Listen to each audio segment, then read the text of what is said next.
Hey everybody, it's Chad with Nobody Else's Auto. It is 7 o'clock Sunday evening. Time for Sunday Night Live Chat. We are live on both YouTube and Facebook, so we'll let everybody give everybody a few seconds to get their notifications, and we will get rolling into the chat here real shortly.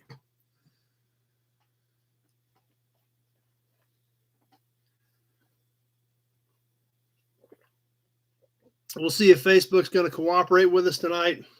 So far, YouTube has been hanging in there, but for the last several weeks, Facebook has been a challenge. So we'll see what happens with that. Lee from New York is on. Glad you're on with us, Lee. A few people starting to jump on Facebook, so it took a little bit even just to get connected. That's not a good sign on Facebook. But we'll see what happens. I keep hoping one of these days it's going to clear out and start cooperating. But if it doesn't, we may just have to go strictly to YouTube and see if that'll work better. But anyway, a few people getting on Facebook. Hopefully it works tonight. No comments as of yet. We got a few people coming up, but it is giving me error messages already, so that's not a good sign. Anyway, been a busy week for me. I hope it's been a busy week for all of you. Glenn from Minnesota's on. Glad you made it, Glenn. And we'll see what happens with Facebook tonight. It has not been good lately, but we'll keep seeing what happens. Joe from Illinois is on. Glad you made it, Joe. So we're working for the time being. Yes, that's all we got to go with right now. So we'll go with it. Anyway, last week we did kind of a short, quick session. Jay, how do you buy a T-shirt? The information is in the text for tonight's chat. You can mail me a check or you can PayPal me to get the T-shirts, and then I'll throw one in the mail and get it on the way out to you. So PayPal info or mailing info is in the text for this live chat, or you can always give me a call. My number's on there too. So, see. Okay, Jerry's on with us. Old School's on with us. Glad you made it, Old School. Don from Nashville. Glad everybody made it tonight and ready to get into tonight's chat. And hopefully everything works. Billy's on from Texas. Glad you made it, Billy. Last week, being the 4th of July, we did kind of an abbreviated session. Didn't really know if anybody would even be around, but we did have about a normal crew jump on, so I was excited about that, even though we did a quick session so we could get to blowing some stuff up. But what we primarily talked about last week, Mark from New Pennsylvania's on, and so yeah, Facebook isn't working right on their end either as well. Right, like I said, guys, you can always jump over to YouTube. You can actually still comment on Facebook if you don't have a YouTube account. I've got both monitors up in front of me. So if there is an issue with Facebook and you want to watch on YouTube but still comment, you can comment on Facebook. Randy from Ohio's on with us. Jerry from New Mexico. Glad you guys all made it. MT Pocket Builds is on. Another one of our regulars. So we'll see what happens tonight with the systems and see if they're going to cooperate. But anyway, in our abbreviated session last week, Dan from Defiance, glad you made it, Dan. We hammered pretty hard on the RPM Act situation. Chris is on. Glad you made it, Chris. Obviously, the RPM Act is a big, big deal. We talked about it a lot last week. We talked about going to the SEMA's website to sign the petition to support the RPM Act. Jason from Missouri is on. Rod Mad's on. Glad you guys all made it. And we still seem to be fighting Facebook as usual. So at least everything seems to be working well on YouTube. So we'll keep rolling and we'll see what happens. Like we talked about last week, I did go through the process. Joe just did jump over to YouTube. So hopefully that keeps working. Went through the process on the RPM Act website put together by SEMA. Put in my information, my registered voting address. It automatically populated who to send the information to. They have the form letters sent, and click send, and it sails right through. Did we win the RPM? We're still fighting at number one. But however, I did actually get a response, which kind of surprised me, from the representative from my area. It was Tracy Mann, the 1st District of Kansas. And I'll actually read what I got. And I don't know if it's a form letter or not. I'm almost kind of hoping it is a form letter, because if they've got a form letter out on this, then they're getting enough pressure on it and there's enough people sending these in that they have it, because I got it within a couple of days. I had it by Tuesday the 6th. So I did this on late Saturday night on the 3rd, and I got this response on Tuesday the 6th. So, it did get there and it was recognized. So there again, I can confirm for you that I did it and it did work. And I actually got a letter back stating, "Dear Mr. Ehrlich, thank you for your message regarding the recognizing of the Protection of Motorsports Act. As you know, Representative Patrick McHenry from North Carolina recently introduced, and I co-sponsor H.R. 3281, the Recognizing the Protection of Motorsports, the RPM Act, which would amend the Clean Air Act to exempt vehicles that are only operated on racetracks and not on any streets or highways from anti-tampering provisions. The RPM Act would also clarify that this exemption extends to street vehicles modified into competition vehicles. Traditionally, vehicles used only for competitions have always been exempted from the Clean Air Act's restrictions on making emissions-related changes to vehicles. However, in 2015, the EPA proposed a rule that would remove the competition exemption for street vehicles modified into racing vehicles. In April 2016, after receiving public comments, the EPA withdrew the proposed rule and reverted to the previous guidelines. The Clean Air Act was never intended to extend to racing vehicles, and these regulations represent a clear government overreach into the everyday lives of Americans. I will continue to monitor H.R. 3281 throughout the legislative process, and should it come to the House floor for a vote, I will vote in favor of it. Thanks again for your message, blah, blah, blah. Stay up to date in my office. So I actually got a legitimate response from that. Kevin got on us on Facebook. If you guys still hanging on Facebook, maybe it's hopefully working at least somewhat. But there again, like we talked about last week, extremely important to our hobby as a whole. So we definitely want to, and I hope some of you guys did it. I know we talked about it last week. A lot of you guys said you were going to jump on and do it.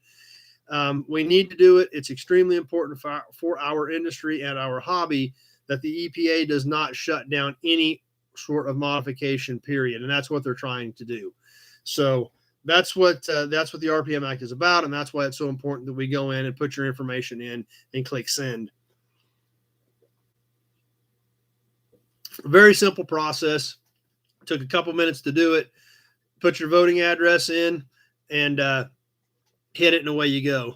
Nate says that's the same letter he got about 2 months ago, and Nate doesn't live that far away from me, so which is great because that would have gone to the same place, and he got the same response.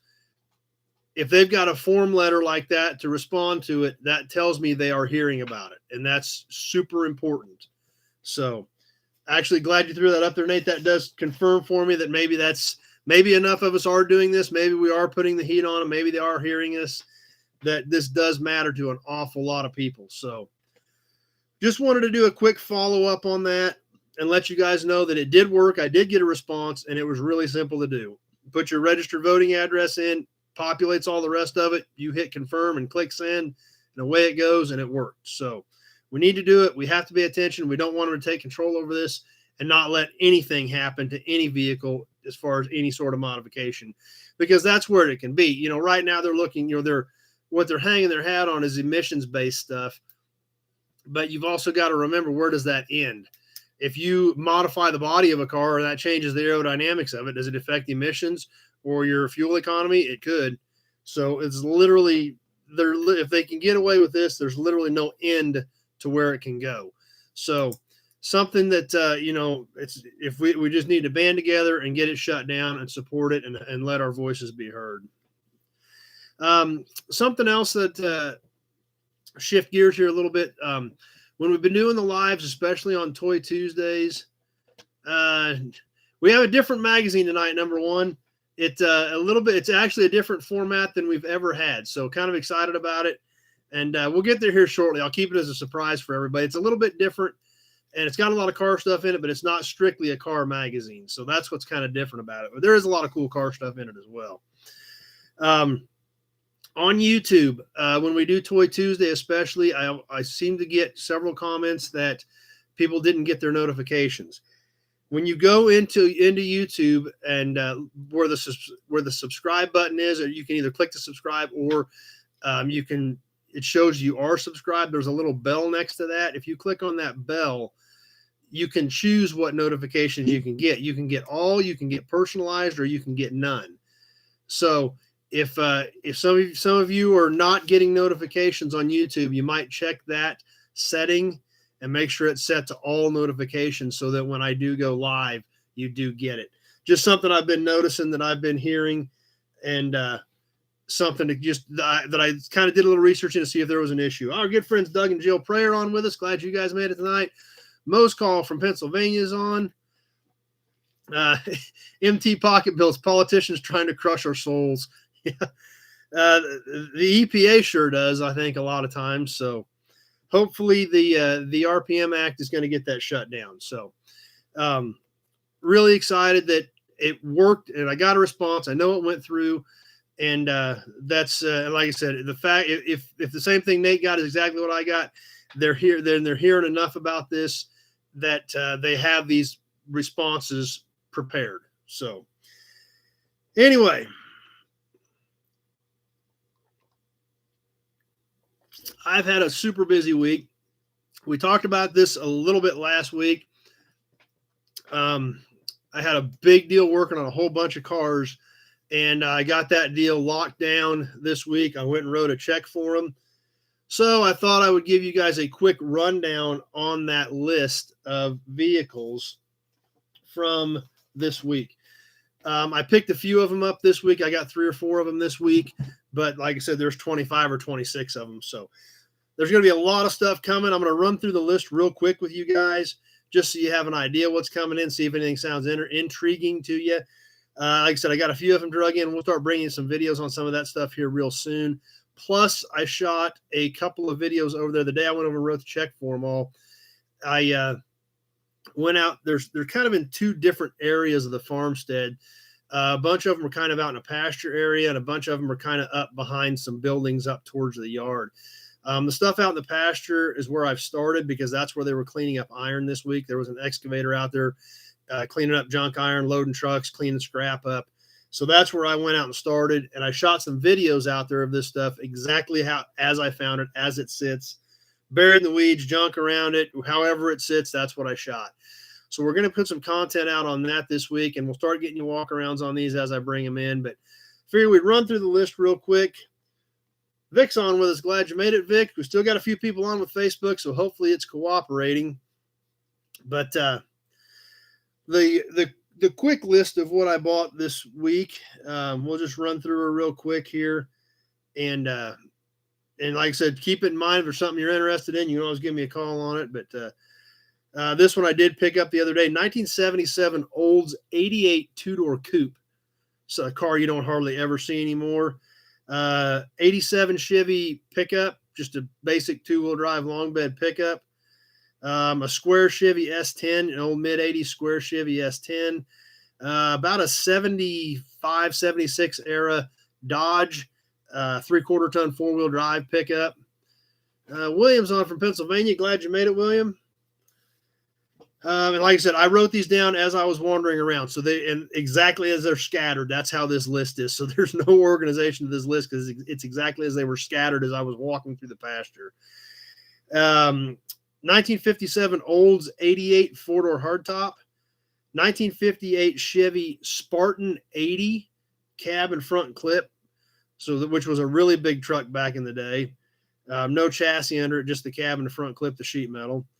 Another 1957 Olds 98, 1965 Chevy Bel Air 4-door, 2 late 80s Chevy pickups, 88, 89 era, when they changed body style, but these still have the small 4 glass headlights in them. So they're the first year or 2 of the production of that body style, which there again doesn't seem like much, but if I don't grab them now, they're not going to be left. They'd have been smashed this week and they'd have been long gone.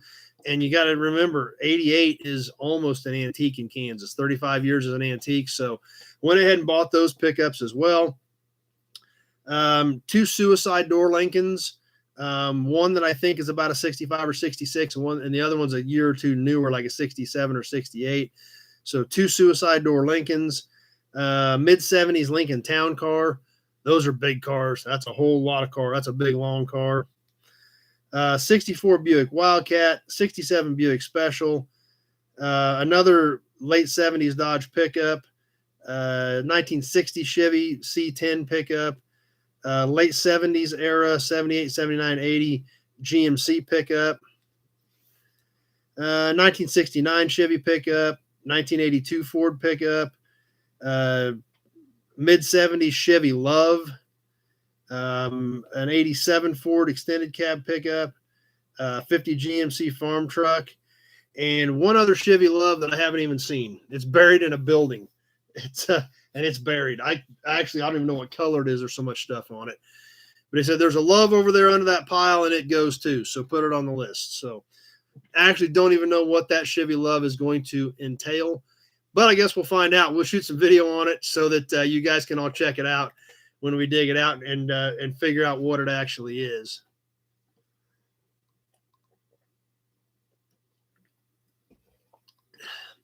Donald, 25 years qualifies as an antique in Tennessee.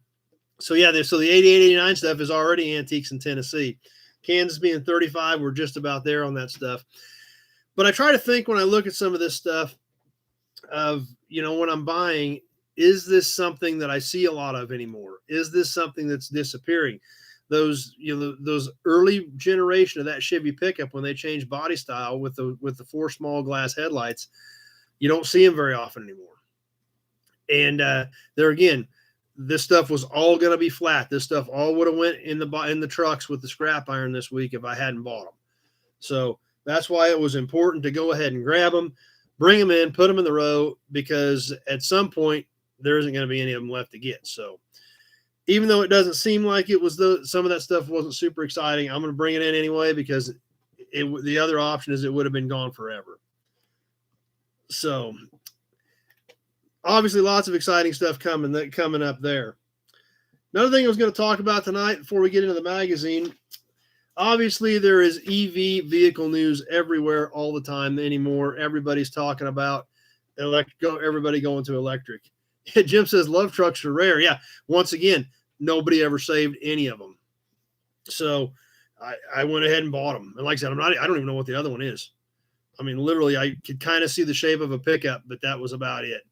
So actually kind of excited to go and dig it out and see what I bought. And Stellantis made a big announcement this week about their EV program and where it's going, which obviously EV is not that exciting to a lot of us. There are some cool projects. I know some people are starting to do some cool swaps with Tesla drive lines and drivetrains and things like that. But, a car manufacturer making an EV vehicle type announcement is not a big deal anymore. However, one thing Stellantis did do in their announcement did raise a few eyebrows. Number one, what year are the Loves? I don't even know. The one that's outside that I can see is, I think, a mid to late 70s. The other one is, I don't even know. Like I said, I can't see it. It's got too much stuff stacked around it. So we'll see at some point when I get them out, but we'll do some video on it. We'll be sure to check it out when we get that far.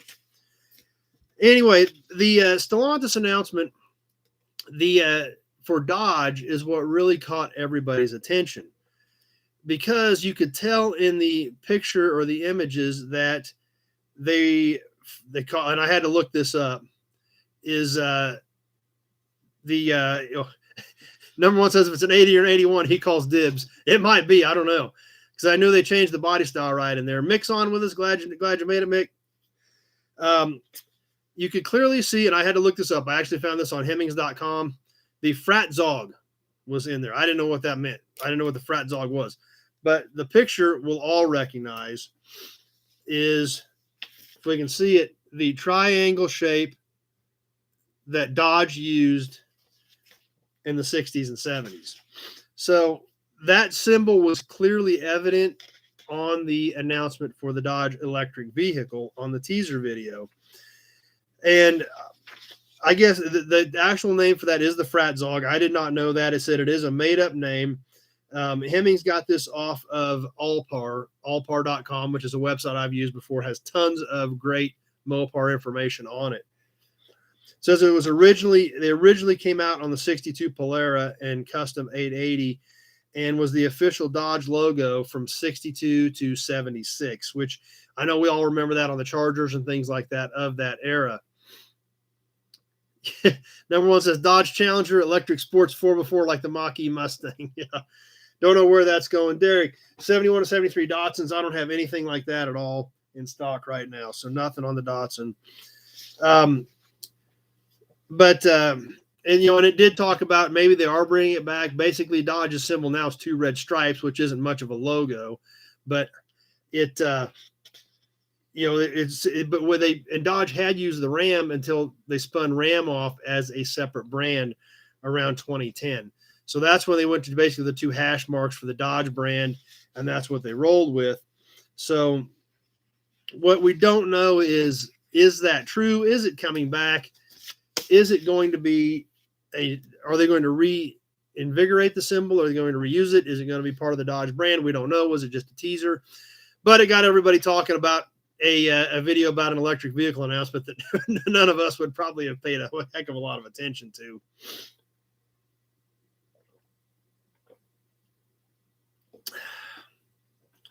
So anyway, I found that interesting. I thought you guys might as well.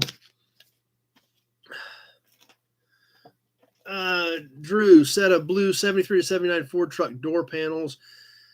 I don't think I've got any of those trucks in with a blue interior that I can think of off the top of my head. If you want to give me a shout, I can get you on my list and double check on that. But I don't think I've got anything that was a blue interior. Classic Ride Society is on with us. Still got a few people hanging on Facebook. Hopefully it continues to cooperate. And you guys can hang in there with us. But anyway, different magazine tonight. This was a little bit of almost a challenge for me. We've gotten so used to Car Life and Motor Trend and Hot Rod and some of the mini mags that it makes it real simple. I pretty much know what I'm looking for in those. This was a different title. I've got a ton of these. We went to an auction a few years ago and we bought a ton of these and a really broad spectrum of these, plus a few other titles that have a lot of car stuff in them but aren't necessarily strictly car related. This collection spans from the 30s up into the mid 60s on these magazines, hundreds of them. And what we've got tonight, like I said, it's a little bit different, but a lot of cool car stuff in it, is Popular Mechanics. We haven't done a Popular Mechanics on here. Popular Mechanics covered a lot of stuff. Boats, planes, hobbies, all kinds of stuff. Obviously, a ton of car stuff, but definitely not strictly car related stuff. This particular issue here, July of 1964. And what was so cool about this, how pros make racers out of stock cars, plus what the 1965 cars will look like. So I thought this would be a great issue to start with. Check out something a little different, kind of go a little different direction with it, and see if we like it. If we like I said, I've got hundreds of these. There's a lot of these. There's a lot of Popular Science in this collection we bought. I mean, tons and tons of them. Like number one says, Popular Mechanics, mail order helicopter. And I'm sure they had them. There's some stuff in this magazine that I just kind of shake my head at. But the picture behind me, I think it's Heather Thomas. We ought to just get that down one of these days, because every week somebody asks about it, but I think it was Heather Thomas. It's been up there for so many years, I don't even know for sure. My buddy Grant, Straight Six Fans on. Glad you made it. Oh, George is on. George, I still need to send you a shirt. I got your payment, but there was no shipping address on it. I've got you in for the raffle, but I need your mailing address for a shirt. But anyway, let's check out some Popular Mechanics. Like I said, I've got a very, very wide selection of these. We may do a few more. We'll kind of start mixing some of them in. But like I said, this did everything. It talks about golf. It talks about house paint. They covered a very, very wide spectrum with these things. No problem, George. I just don't want you to think I forgot about you. Number one, what is the Plywood Association of America's project? Those mags always had a project to build out of plywood. I don't know, but some of the stuff in a few of these I've looked at looks pretty sketch to me. But hey, a lot of people apparently tried it, and it was pretty cool. So let's go ahead and get into this and check some of this stuff out. These are thick magazines. I mean, it doesn't look that thick just by looking at it from there, but compared to a lot of the magazines that we're used to looking at with 50, 60 pages, this thing's 192 pages. But when we get to the article, How Pros Make Racers Out of Stock Cars, this was done talking to Holman Moody, running Fords. And when we think about it today, when we think about how, I'm going to use the word skewed NASCAR has become, because there's, literally nothing, and anymore, the shape isn't even there. At least 20 years ago, the shape of the car at least had to look like the car. Anymore, the shape, there's, a sticker's what makes it a car. But of course, I haven't paid much attention to NASCAR since about the turn of the century, before the car tomorrow, before Toyota, before all that stuff, back when you actually had, they at least resembled the car they were supposed to resemble, I guess is the best way to put it. Yeah. Popular Mechanics, another popular article, How to Turn Your School Desk into a Go-Kart for the Summer in 12 Steps. Dude, I would not be surprised one bit if that article is in a Popular Mechanics somewhere, because some of the stuff I saw in this thing last night isn't too far off from that. So we all laugh at stuff like that, but it probably happened. I bet it was in one.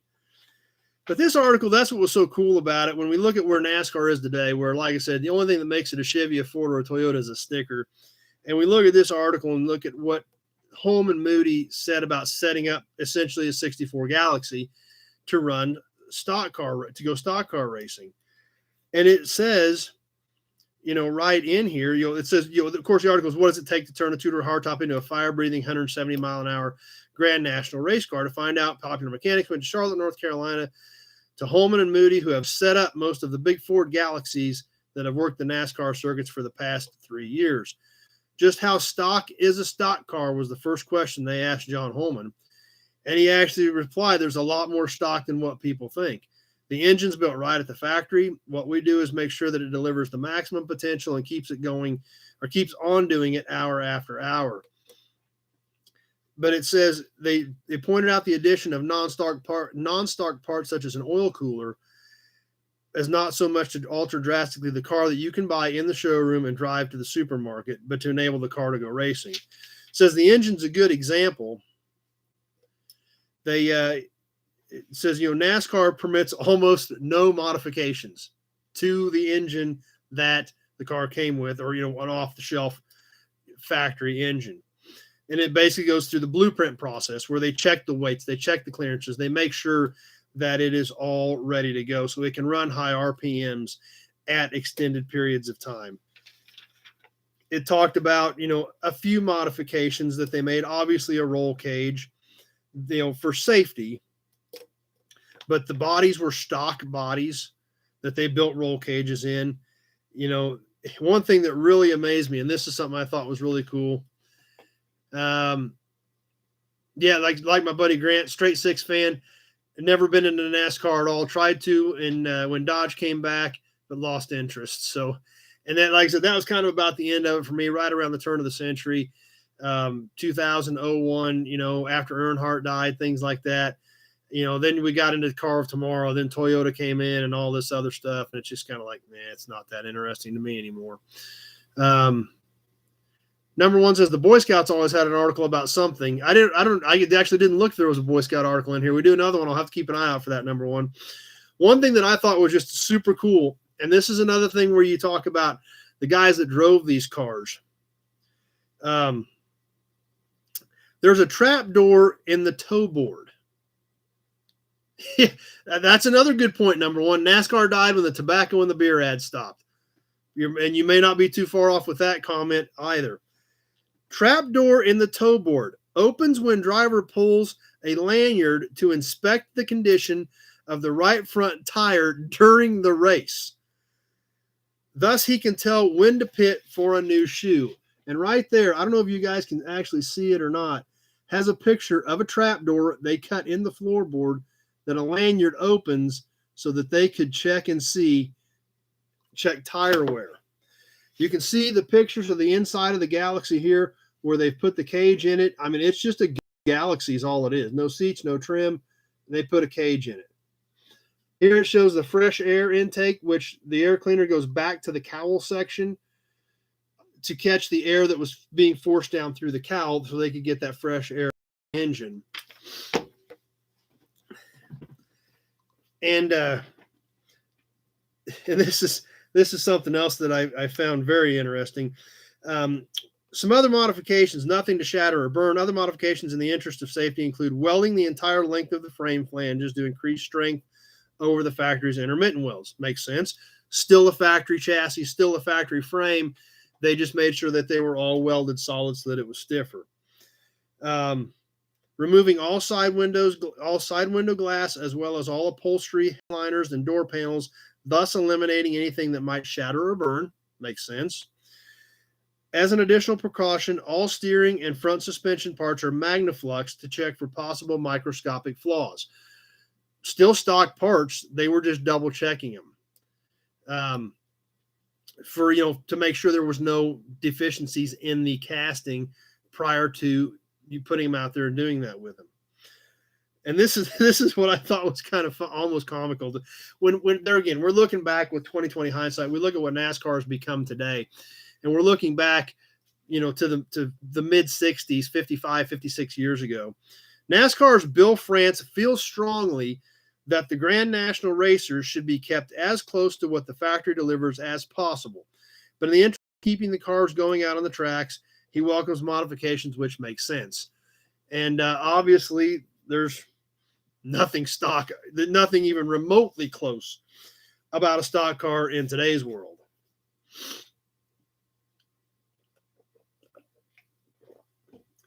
But kind of interesting when we read through this. And like I said, there's obviously no way we can read through and study the entire article, but stock bodied cars, stock engines off the shelf that are gone through and checked, and stock suspension parts, stock frames.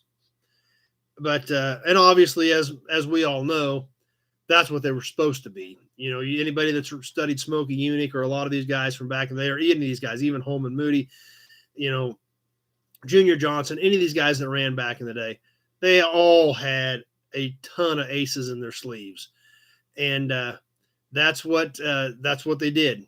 But it had to look like a stock car. They couldn't tell that it had been modified. That's right, Billy. They got too politically and socially correct. That's right. Number one, the 7/8 Chevelle. Anybody that hasn't heard about the 7/8 Chevelle, I cannot imagine the amount of work it took to build that car. But Smokey Yunick did it. He basically took a Chevelle and shrunk it to 7/8 size of the correct car. Now, remember, this thing still had to look like a stock car. It had to go through tech. It had to look exactly like a stock Chevelle. But he shrunk it so it had a smaller footprint as it cut through the air, but still looked like a Chevelle. And like I said, I can't imagine the work and the effort and the time it took to build that car. But that's what those guys did, because it had to be a stock car. It had to look like a stock car. It couldn't look modified to make any changes. It had to fit that stock image that NASCAR wanted at that time. So really neat article, especially with there again, definitely when we're looking back from today at what it has become. Smokey used sandy liquid to polish intakes and exhausts while not technically polishing them. And that would, I'm sure that's 100% right too. Number one, Smokey Yunick had both sleeves full of aces with the ideas that he came up with.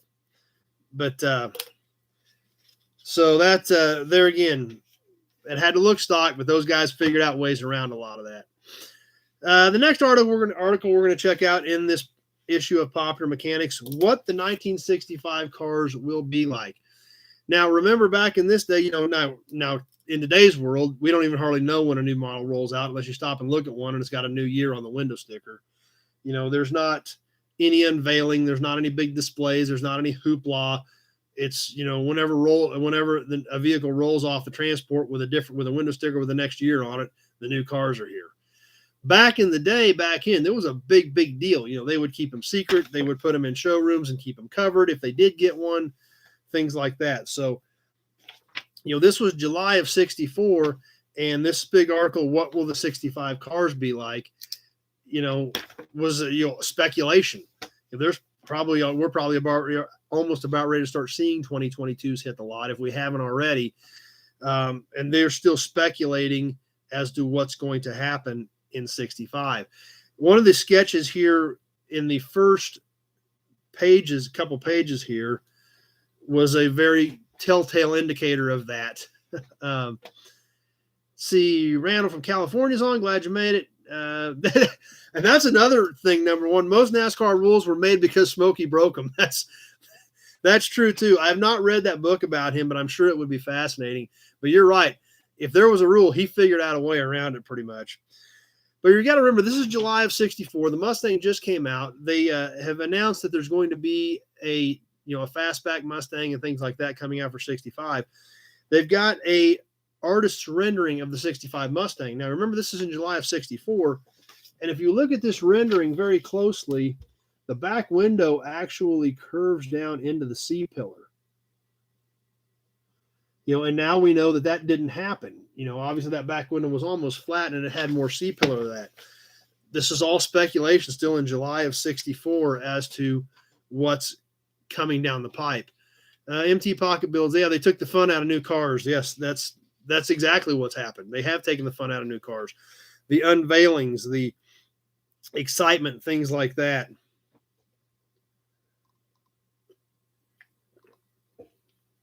The only good thing about it is we're starting to get a little bit of style back. But we'll definitely never see these days again, like it was back in the 50s and 60s when it was such a big deal to roll out a new vehicle. Something else that was kind of cool about this, if we look here real close, and it's going to be tough for you guys to see this, right down here at the bottom, there was some pictures on the next page. Are these the 65 Chevrolets? And this is kind of tough to see, and I don't know if you can tell or not, but these tail lights, oh yeah, it's got 3 round tails kind of on the edge of the trunk. Yeah, that's a 65 Chevy. If you look real close, these are actually almost kind of recessed, this whole area, like a 63 Chevy was. I know it's tough to see because I didn't even see it at first, but there again, prototype shot. Look at the roof line. The roof line's a little bit different. Taillight panels are a little bit different. The wagon looks about like what it came out to be, but these are spy shots. And, this was a big secret. Everybody was excited. What's the new car's going to look like? What are they going to do with them? And that's what's kind of cool about this stuff.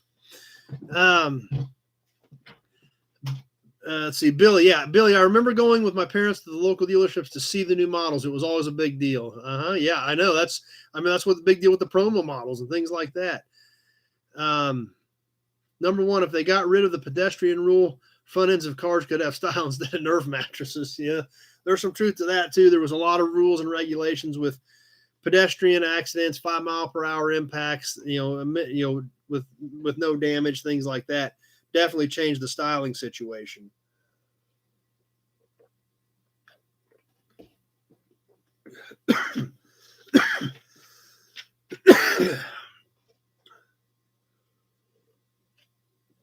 That one went down the wrong pipe. But one other cool thing that with the new car section was the Ford Dream station wagon, the Aurora. This was the follow-up page after the new car article. Ford's Dream wagon, the Aurora. We'll see if you guys can check this out on here as well. But had a big, spacious interior, super cool roof line, body lines. Obviously, this was a prototype that never made it into production, but still super cool to go back and look at these ideas, look at these designs. And some of these cars survived. Most of them got crushed, but there are a few of these dream cars still out there, and it's always exciting to see some of those pop up and check out some of the technical innovations and designs. And the front end of this thing was just amazing. I don't know if you guys can get a good look at it or not, but a super cool nose on that car. Mick, is it all motors the same now with only a Chevy or Ford part number on them? I'm not sure, but it wouldn't surprise me. I assume we're still talking about NASCAR, but it wouldn't surprise me. They've standardized basically so much of it that where you're slapping a different sticker on something, so it wouldn't surprise me one bit if even the engines are essentially the same thing anymore.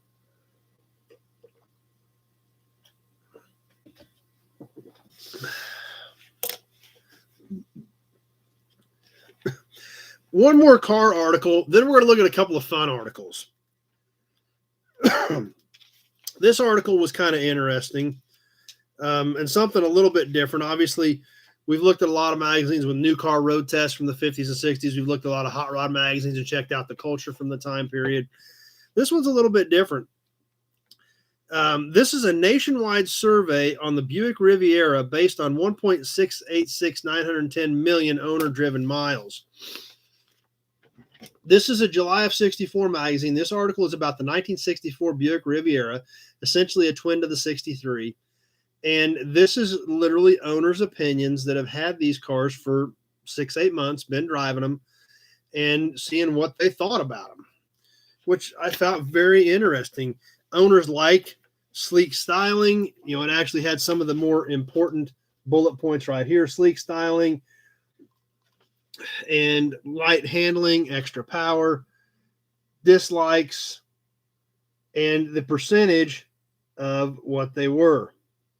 So really cool, because there again, we're looking back, we're taking a snapshot in time.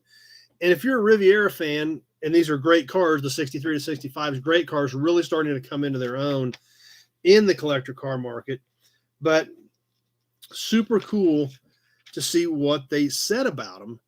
And like I said, if you're into these cars or have one of these cars, this type of stuff is so neat. It's a snapshot back in time of people that bought them new and were driving them when they were brand new, and what they actually thought of them and what actually happened.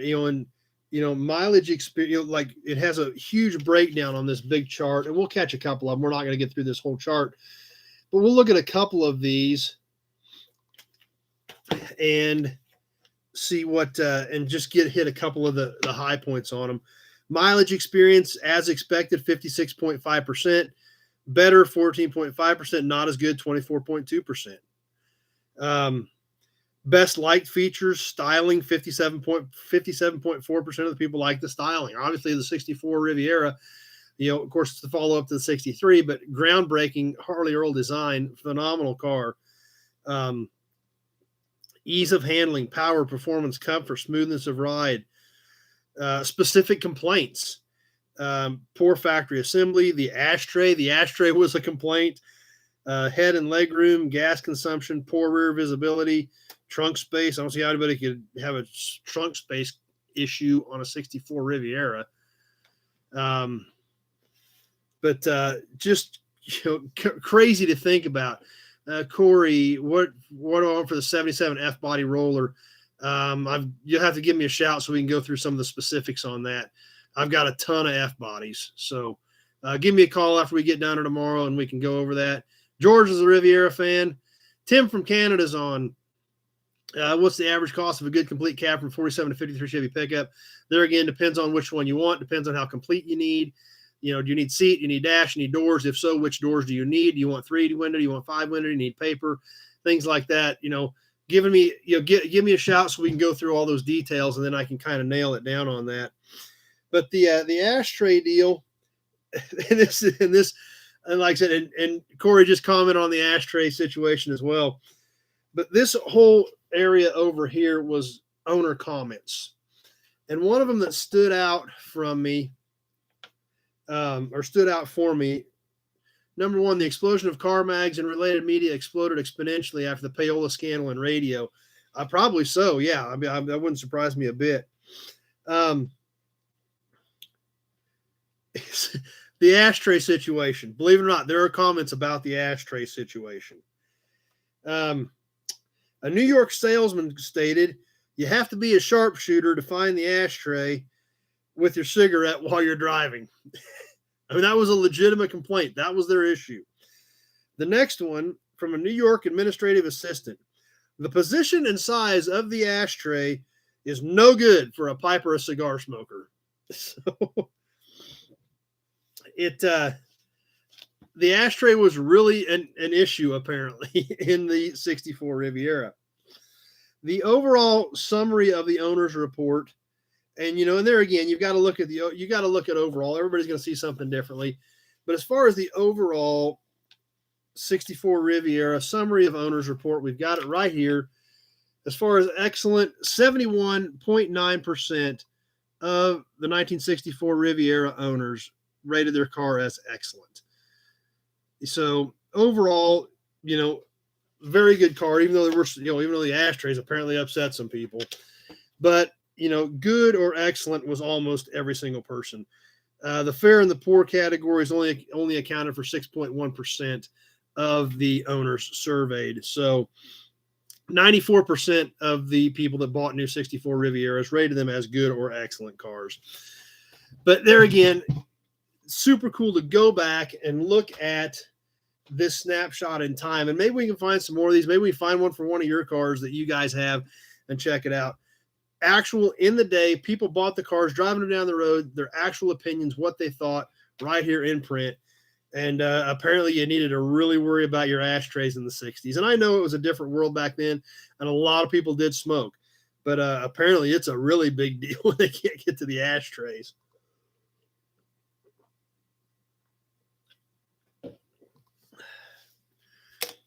How about a couple of fun articles that aren't car related? They're machine related, but they're not car related. We're going to throw them up there just real quick. We're not going to spend a lot of time on them. But a couple of those, just like the build your own helicopter things, stuff like that. Like I said, some of this stuff is that wacky. And this was one of them. Shin busting polo. Basically, soccer on motorcycles. This does not look safe to me. I don't know about you guys. I don't think I'd want to give this a shot. A bunch of guys riding around on motorcycles, basically playing soccer, and bumping into each other, running into each other. I don't think that's for me. But there again, that's some of the stuff that they came up with back in the day. And that's one thing Popular Mechanics was good for. They would cover all this stuff. So that's why maybe we do a little Popular Mechanics stuff here and there. We can find some super cool stuff like this. But yeah, literally soccer on motorcycles. And most of them are actually wearing helmets, but that's about it. T-shirts, jeans. Yeah, of course, he ain't gonna play, but he'd sure watch it. That's a great point. It would be entertaining. It would definitely be that. But it's there again, some of the stuff that is in the Popular Mechanics, and we'll try. Like I said, there's always cool car stuff in them. But as we work a few of them in, we'll try to throw a few wacky wonky articles in too. Number one sounds British. I don't know if it says where it's at or not, but I guess it doesn't really say. Regardless, I don't think I want to try.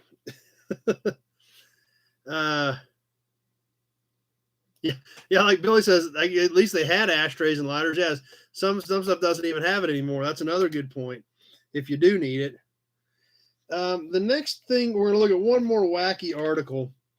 And the reason this caught my eye was, and I'm sure a lot of us are familiar with this, we see them, I remember them as air bubbles, actually being used for air bubbles.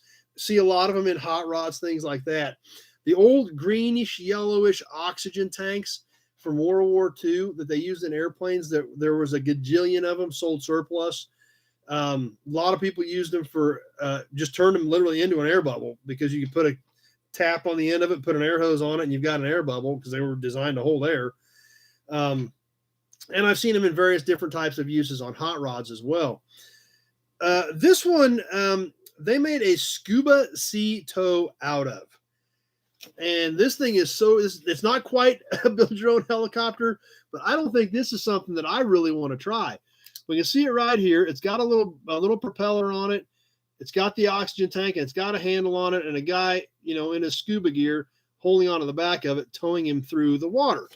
I thought, well, how in the world does this thing work? At first I thought, well, maybe maybe you fill it with air. Maybe you could get enough air in it to run the propeller and tow you. So that was my first inclination as to how this thing would work. But I thought, still, these things aren't that big. You can't put a ton of air into them. So I turned the page. No, they put an electric motor in this thing with a battery. It shows how to cut it apart, put the electric motor in it, build the handles, build the propeller, how to use the front part for a nose cone, and it shows you how to mount your battery in it. So I don't know what this thing had to weigh, but I don't see, it would take a lot of power to pull that, just for what that thing's going to weigh. By the time you put an electric motor in it, put a battery in it, and then hang on in a grown adult hanging on to it, that thing's going to have to put so much power out that I think it would blow you off the handles. But like I said, some of the stuff that you see in Popular Mechanics, I guess, doesn't always make sense. It's kind of build your own helicopter. Well, build your own watercraft.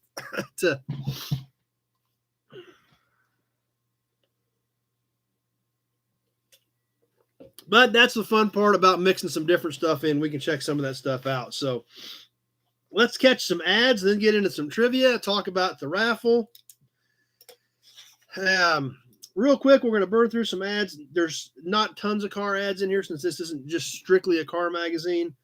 But we're going to, we'll definitely catch some. Corey thinks that's pretty cool. You want to build you one of those, Corey, and go see if it works for us and let us know? That's kind of crazy. Perfect Circle piston rings right inside the front cover. Kind of a neat ad, almost kind of plain, but a pretty cool ad. Of course, right opposite of the Chesterfield King ad, which I think Chesterfield Cigarettes advertising about everything.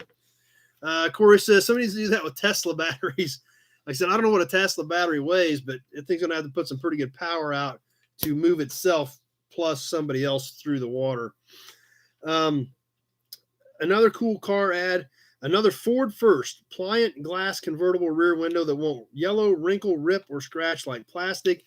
Shows where they actually put a hard glass back window in the convertibles that would fold down into the top well, and clear everything. A lot of times back in the day, they had to unzip the back windows so that it would lay flat because it wouldn't fold because of the geometry of it. And this was, starting to tout when they were able to start doing some of that. Another super cool ad, Chrysler Corporation with Dave Strickler stock car, the Dodge Boys, super cool ad, super cool old race car. That's right, Vic, buoyancy would help, but I don't know how much, if there's going to be enough buoyancy in that small tank after you put all that stuff in it to make it work, but maybe it would. The Chrysler Corporation, this is the top stock eliminator. What did he eliminate and why?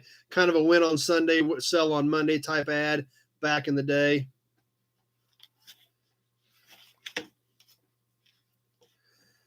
Another cool, not necessarily Chrysler ad, but Chrysler-based ad, Champion spark plugs for top performance Chrysler Corporation specified spark plugs made by Champion.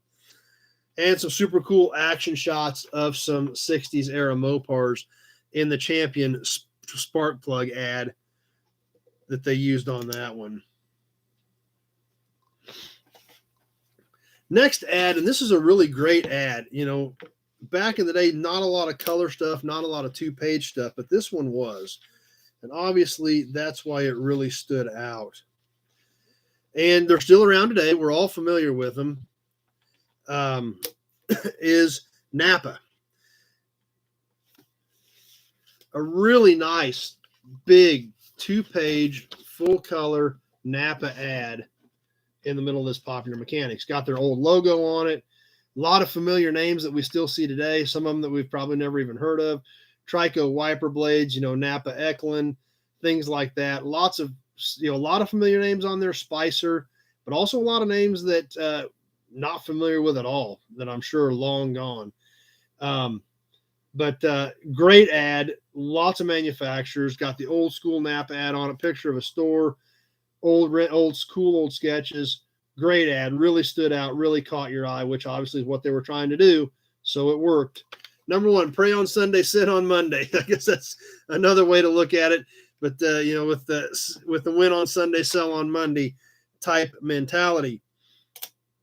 One more ad that we're going to catch real quick from the Merrimont Company, which was an aftermarket parts company, exhaust, shock absorbers, things like that. And they had a big 224 contest. You could win a new Comet Caliente or a Ford Econoline van. So, there again, Merrimont being a parts company, and there again, that's important in a Popular Mechanics, Popular Science. These are geared toward the do-it-yourselfers. So that's why a lot of these companies advertised in here, besides just the manufacturers. So super cool. Listed all the different prizes you could win. You could win an entertainment center, power tools, radios, televisions, and even electric shavers. So kind of a neat deal that the Merrimont Company had going at that time to win a Comet Caliente or a Ford Econoline van. Rico and Jessica made it tonight. Glad you guys jumped on with us. William, they sold parts to Fred Flintstone. Yeah, they have been around just about that long. Corey, never even heard of a Caliente. It was a model of a Comet, the Mercury Comet. That was one of their models. So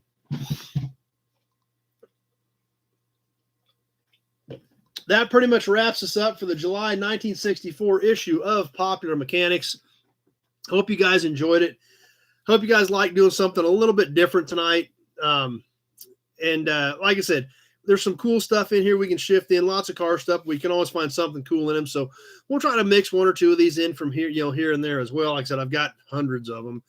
Like I said, going clear back into the 30s. So we'll mix some of this stuff up, check some of it out. And, unless all you guys, unless everybody says, no, we don't want to see any more of it, we'll try to work some more of those in. So let's get to some trivia. Let's talk about the raffle, and let's talk about some new inventory and some new videos that are coming up.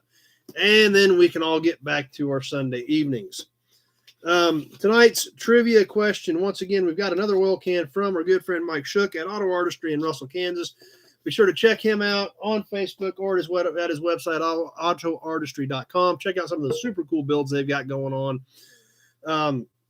Got his card on the bottom of tonight's can once again. Tonight, we've got a Victor Gaskets caught his eye. I wonder why. I like this can. Not a super rare can, but I like this can. Co-op dual season motor oil. Co-op brand is one of those things that has always been kind of overlooked. They never had flashy cans. They never had real flashy merchandising or advertising. They never had fancy logos. It was just kind of the two circles. This one had some diamonds on the front, definitely 60s, maybe early 70s era. Cardboard can. Once again, though, like we talked about, these cardboard cans do not survive. So they are going to be hard to find. They're already kind of hard to find. For API service on the top's even stamped on it and embossed. So kind of a neat deal. Jeff says, hey, Billy, they took the ashtray and lighter out as a cost save, but you can still buy an ashtray and a lighter at the dealer. So yeah, you have to order your ashtray and lighter separately apparently now. Jess actually works at Ford Assembly in Kansas City doing pickup stuff, so she would know. Anyway, Co-op dual season motor oil can. Going to send that out to tonight's winner. And like I said, it still has oil in it, but I do drain them before I ship them for a couple reasons. One, it weighs way more with oil in it. Plus, if it leaks after you ship it, it's a mess. It'll come back to me. It'll be a disaster. So I do drain them prior to shipping, but this one does still have some oil in it. So Jess says they also took a CD player out of 2020 Ford trucks. So I'm sure you're going to have to if you go order a new Ford pickup, you have to make sure you specifically order that as well. Anyway, we did a lot of videos last week. I've got so much stuff stacked up. I've been posting actually about every night because I've got a lot of cool stuff I want to get out there. And if I don't, I'm going to get behind, especially with all these cars I've got bought that I need to get hauled in and get content done on as well. So I've been cranking stuff out there pretty regularly. And when we were out traveling a few weeks ago, we saw a buddy of mine in Oklahoma, and I did some video on some of the cool stuff he's got. And I think that was the last one I had of him. I need to double check that I posted Thursday, but I may have another one for him I need to get out. Plus, I've got a cool video we shot at one of the attractions. I shot a cool video on one of the attractions on Route 66 when we were down in Oklahoma, running around down there. I've got to get that video up, plus all my regular stuff, plus the farmyard walk-arounds on this deal I just bought, plus the new inventory videos. So I want to keep things rolling. So I've been posting pretty regularly.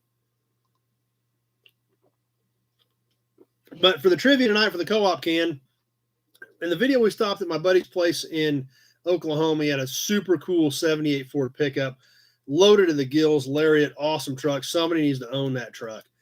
You know, almost no rust in it. I didn't see any rust in it, but it's super cool. I know, Corey, I actually have not sold that green and white square body. I did move it. I got it out of the middle and just sat it off to the side, but I haven't done anything with it. But in that video, there was a 77 Le Mans project car he has as well. What color was the interior in the Le Mans? So I got Facebook is still up. If you guys are still on, I'll keep an eye on both formats for the answer on that as we get into the raffle. Number one, what convenience store is the go-to in Kansas? We've got Casey's here. We've got Quick Shop. Casey's and Quick Shop and Love's are probably the big ones. So those are probably our most regular ones that we've got here. Dan singing in the shower, and now your truck. Lee's our winner tonight. Lee car blue. It is a blue colored interior. So Lee's our winner tonight on the co-op can. I've probably still got your address somewhere, Lee. I'll double check and see. If not, give me a shout so I can get you written down. But I've probably got it from you won a month or so ago. I'll double check on those sheets and see if I've still got it. Yes, the interior of that car was blue. That is another car that you just don't ever see anymore. That car was solid and complete. Like I said, some cool stuff that I didn't have. I love that 78 F-150 Lariat that he had there. And that's somebody needs to own that truck. He did tell me he got a few calls on it after we posted that video, but that is a great pickup. But like I said, I got a ton of cool stuff coming, so I'm trying to keep this stuff cranking in there. This month's raffle, the Hemi valve covers, the Chrysler Industrial Hemi valve covers, as well as the metal Champlin can for the second place finisher in this month's raffle. Mark, how hard is it to find a 74 Le Mans, and is the price worth it? If you want my opinion on anything 73 to 77 GM A-body, be it Chevelle, Malibu, Laguna, Le Mans, Century, Regal, Cutlass, buy them now. If you want my honest opinion, even El Camino, Sprints, buy them now. Those cars are hard to find. They're getting harder to find. The values are going up. That's right, old school. A lot of the 70s cars got crushed. A lot of them got demo derbied. Buy those cars now if you want my honest opinion on any of that stuff. So if you find a nice 74 Le Mans and it's a slick car and it's a clean car, you need to get them now, because I think they're going to continue to go up on a very regular basis. So that's my honest opinion. If you want specifically a 74 or that 77, my buddy's got a nice car, for a project, or if you can find a good, nice, clean original, buy it now, because those cars are getting hard to find and going to be harder to find as we go along. And more people are starting to look for them. More and more people remember those cars, and they're harder to find. And that's right. Supply and demand. Actually, old school, I buy more 50s cars than I do 70s cars, I think. As crazy as that sounds. I know 50s and 60s cars, it seems like they're easier to come up with than 70s cars. So that's crazy, and I know, but that's kind of what it seems like. So yeah, if you're looking for something in the mid 70s, buy it now while you can. Look at what the pickup market has done. Look at square body Chevys. Look at 73 to 79 Fords. That stuff's gone nuts, and it's getting worse by the day. If you want something from that era, now is the time to get it before it gets even crazier. Dan's a 70 Ranchero. Oh, Dan liked the 70 Ranchero. Yeah, give him a call. They're for sale, and those are great cars too. But 50s pickups, yeah, 50s pickups, the same thing, supply and demand. The pickup stuff's gone bananas, and the supply is drying up way, way fast, super fast, crazy fast. And what is out there, even when I find something that's decent, it's costing me way more than what it used to cost me. The days of finding that stuff for a couple $100 for scrap iron for good old 50s pickup, that's long, long gone. Everybody knows pickups are worth something. They're getting harder to buy, even for me. And the market is just going crazy on them. So yeah, same deal, especially if it's got great patina on it. People love that stuff. So, and the 70 stuff, obviously, I was born in 74, so I remember a lot of the 70 stuff as a real little kid. And that's kind of what I grew up on. So I have a fondness for them as well. And I think that, that's, like I said, if that's what you want, something in the 70s, start looking now. Any 56 F100s, I don't have any 56 F100s. The only thing I've got in complete 56 Ford truck is an F5 or F6. It's the only thing I've got that is complete in a 56. Old school's a 1979 model. So, but anyway, the raffle for the Chrysler Industrial Hemi valve covers, we're going to do that on August 1st. Be sure to either PayPal or you have time to still mail your payment in for chances. $1 chance, you send me $5. You go into the big Buick oil can 5 times, $10, you go in 10 times, etc., etc. So be sure to get in for your chances on the raffle. Who is in as of right now? I've only got a few. I don't have a ton of you guys in, but we've still got a few weeks, so make sure you get in and don't miss your chance on the Hemi valve covers. George Collada, you are in. William Wagaman is in. Lee Carr is in, as well as Jason Withrow. Those are the only people that have paid up so far. All those names are currently in the big Buick oil can down there in the bottom. So that, don't miss out on that. Super cool Hemi valve covers. I love Hemi valve covers. Found this set. Thought you guys might like them too. Be sure to get your chances in. That information is in the text on both of these posts on both Facebook and YouTube. So you can get in there and check that out and get your chances in for those. Make sure you put a note in there of what it's for, and make sure there's some contact info just in case that, you're not on that night of August 1st when we do the official drawing. So old school, do I buy old VWs? I've got a few VWs, not a ton. We've got a couple of good bugs that are my daughter's, and I've got a couple of parts bugs. I've got some rabbits. I've got one bay window bus. I've got one Vanagon. So I've got a few VWs, but not a ton. Back to our friend above us here. And like I said, we're going to have to get her down one of these nights and actually talk about her. I think it's Heather Thomas. I don't know. I haven't looked at it in a really long time, but I guess we need to get it down and talk about it because everybody always asks every time. Like I said, I stuck it up there a long time ago. I don't know how long she's been up there, but we need to check that out one of these nights. Number one's got dibs on Hill VWs. Dan, all the stuff around here is gone, rusted away with salt and brine. Yep. And I think you're in the Northeast Ohio or somewhere. So yeah, I think you're in Ohio. So that's pretty common. Ship a lot of sheet metal to that area. Yeah. Corey, feels like bugs have exploded over the last 15 years. They have gotten more and more popular. There again, just like a lot of this other stuff, they were dime a dozen for years and years and years. Nobody thought twice about them. Finding a good one today is a lot tougher.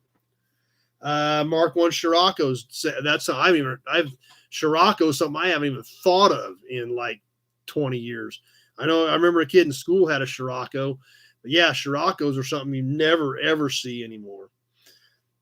So anyway, be sure to get your chances in on the raffle. We'll do that October 1st, and we're going to ship somebody a set of Chrysler Industrial Hemi valve covers for their collection. New inventory this week. I did start picking up some of the stuff on that big deal I bought. I brought the 57 Olds 88 in. Kind of a unique car. It is a 4-door hardtop. Mostly complete. The rear end's gone out of it, but for the most part, the rest of it's pretty much there. 4-barrel, power steering. Haven't looked it over real close yet. We'll definitely get you a good video on that. That car I couldn't even see when we were driving through the pasture. Had to get out of the truck, walk around a big pile of stuff, and look under an evergreen to see this thing. Fortunately, the guy that was over there that was loading iron had an excavator, and he was a very, very good excavator operator, which is great, and he was willing to help me out, and paid him a little bit to help me move some stuff around, and it was he got this thing out of there, and I think we put 2 little tiny dents in the trunk with the chain when we loaded it. and that was it. And this car, you couldn't even see it. It was so deep in there under this evergreen. So going to be bringing some content on that car. The 1977 Olds 88 two-door coupe, a car that is very, very rarely seen. Corey says no more second-gen Camaros. He can't take anymore. I haven't bought any second gens in the last couple of weeks, so we should be good for now. I have brought some third gens in. We did the video on the 83 Trans Am. I've got another 92 RS we need to do a video on. So, did pick up the 77 Olds 88. No motor in it, and it came off of a farmstead, so I'm assuming that Olds motor went into a diesel pickup, just like on the green one that we looked at the other night. But other than that, complete car, pretty solid car. Trunk lid's rusted out, but the rest of the car looks pretty solid. And that's something you just don't ever see. Those late 70s square Caprice, 88, LeSabre, Catalina two-door coupes, you just don't see those. So I was kind of excited to get that car in. The 87 Chevy pickup, just a basic, automatic two-wheel drive, long bed, regular pickup. Nothing too exciting there. But a lot of good pieces on it. Once again, square bodies are getting hard to find in any condition. So complete pickup, we definitely wanted to bring it in. And I did actually bring in the 1958 Chevy Spartan 80 cab and front clip. Like I said earlier, there was no chassis under that truck. It was just the sheet metal. But it does still have the super cool Spartan badges on the front fender. So that was kind of cool. So we'll be bringing you some content on some of that stuff as well. And the videos coming up this week, I think I've got some more Auburn Core Duesenberg stuff that we want to bring you, a couple more parts department videos. So definitely want to show you some of that stuff. Then George said October 1st. August 1st is the drawing for the valve covers, George. August 1st, we will do the drawing for the valve covers and announce the drawing for August, the raffle for August. But I shot 2 videos over there the other day before we moved anything. They were already working on iron, so some stuff had been moved around, but none of the cars I bought had been moved. So I shot a couple videos out in the pasture where those cars are at. And then there's a bunch of them kind of up towards the farmyard behind some buildings. I've not shot videos on that stuff as it sits, but I've got couple of super cool videos from the pasture. We'll try to get one of those up that has the 77 Olds and the 57 88, some of the stuff I got to this week. Plus I'll start getting some good content, some good walk around on that stuff now that we can actually see it, because some of the stuff was buried pretty deep. So Auburn Core Duesenberg Parts Department, farmyard tour, and some new inventory. Plus I've got that super cool Route 66 roadside attraction video I want to get up. Try to get that squeezed in this week as well. So anyway, that's what I've got going. That's about all I've got for tonight. If you guys are, if we're about done, we'll go ahead and start getting ready to wrap up. And if you've got any other questions or comments, be sure to throw them up there. But that's what I've got going. As always, appreciate you guys swinging by, hanging out, checking out what we've got going on. Corey, have I kept anything cool over the years? Will I sell everything? No. Corey, that's definitely not an issue for me. If you've caught into the Toy Tuesdays, I don't hardly sell any of the toy stuff. We've probably got 200 to 300 porcelain signs. I've got 30 gas pumps. I got only knows how many toys I've got. Memorabilia, literature. There are, I don't know how many cars over in the other building sitting here. There's easily 20 over there that I'm keeping. So I've got, no, trust me, Corey, I've got way more than I need to keep, but I still keep buying stuff for me. Just like the O2 Trans Am I just bought, to add to my F-body collection because I needed another F-body. But no, I do keep stuff. Jason, the girl is Heather Thomas from The Fall Guy. I never watched that show, but thanks for the info, Jason. Glad you threw that up there. She was in The Fall Guy, so that sheds a little light on it also that I wasn't even aware of. But I do have a few videos up on YouTube of some of my stuff, Corey. My 58 Pontiac, I've done a video on that. We obviously did some content on the O2 Trans Am Ram Air WS6 convertible I just bought for Rocky Mountain Race Week. I've got one on my O2 Dodge Cummins that I bought brand new. Still got that truck. So I've got a little bit of content on some of my own personal stuff. I get a lot of people who want to see more and more of it. I need to start doing some of that stuff. The 74 Z28 that I bought about 6 months ago, I am keeping that car for myself. So yeah, I do keep more than I should. So yeah, I keep a lot of stuff, but most of it I do sell, but I do have a pretty extensive collection of my own stuff. So we'll get to some more of that. And like I said, the Toy Tuesday stuff, a lot of times I keep a lot of that, and we have some fun with that as well. Anyway, that's pretty much what I've got. We'll go ahead and start wrapping her up. Any other questions or comments, be sure to throw them up there as we get ready to wind down here.